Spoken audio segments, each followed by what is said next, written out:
Begin with CCTV's Michael Voss, who joins us from Havana. Michael, Cuba's now been taken off that list of countries that sponsor terrorism. Is that the last stumbling block out of the way towards the restoration of full diplomatic relations? Anand, it was the bottom line for Cuba. They'd said that they could not open an embassy in Washington as long as they were on this terror list, particularly with all the financial sanctions that went with it. For the last year and a half, their diplomats in Washington have been unable to find a bank that would do their business. They've had to do everything in cash. That's been sorted out. They've found a bank. They're off the list.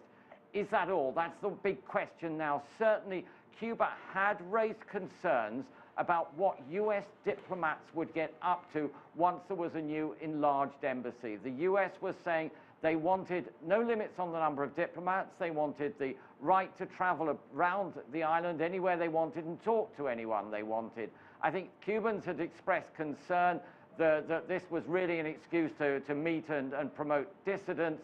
President Raul Castro had publicly complained about independent journalism courses being run from inside the US interest section.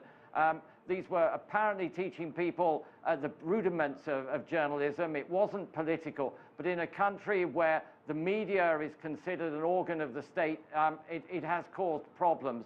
Now, is this enough to block the whole deal? I don't think anybody expects so. Certainly, one US news organization, ABC News, reported last week, quoting senior but unnamed administration officials, that they thought that the deal would be agreed this week and that they would announce when they would reopen embassies.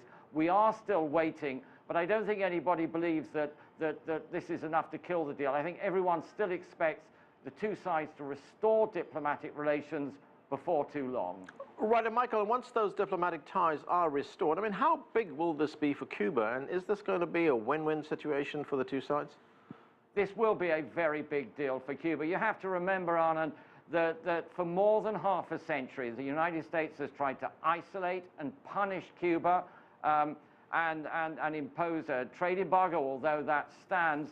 And Cuba believes that this now gives it a degree of legitimacy. Now they can discuss their differences in a civilized manner.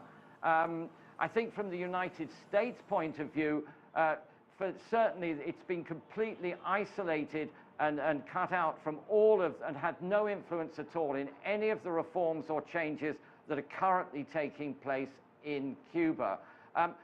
Interestingly, on the day last Friday when they announced that they'd take Cuba off the terror list, there was a White House blog which said that after 50 years of trying to isolate Cuba, it was the United States which was now isolated around the world. And Hillary Clinton, in her biography last year, said that current Cuba policy was against the strategic interests of the United States. I think from a US perspective, this should help mend relations, not just with Cuba, but with the rest of Latin America and much of the rest of the world. Michael, in the last few weeks and months, we are already seeing the relationship between Cuba and the United States develop. I mean, are you seeing what kind of impact that's having in Cuba itself? What you're seeing is a lot of interchange going on. I mean, I think there's a lot of anticipation here that things are going to improve economically with these renewed ties. Yes, the US trade embargo remains in place. It remains something that the Cubans are pushing for to get changed, but obviously that's down to Congress.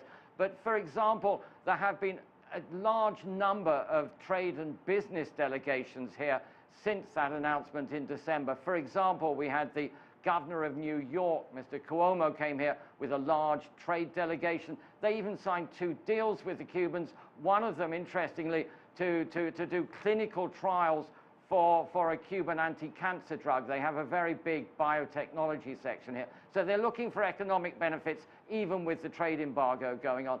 Here on the ground, you can't believe the number of firsts we've seen in terms of US groups coming to Cuba. Only this week we had the New York Cosmos Soccer Club came here, played the Cuban national team, the first time in more than 40 years that a US professional team has come here. Before that, we had the Minnesota Orchestra. They flew in 100 musicians and 4 tons of equipment and instruments on a private plane, on a chartered plane, to give 2 concerts here and give workshops for the children. We've got American artists coming in. We've had American sailors sailing across for competition. And I think it's a two-way process, too.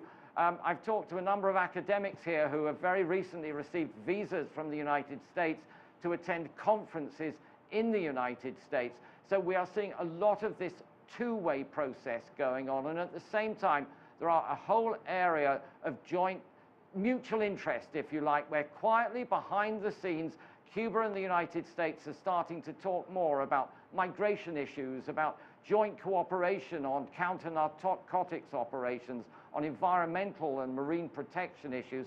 All of this is going on at the same time. Thanks, Michael. That's CCTV's Michael Voss reporting from Havana, Cuba.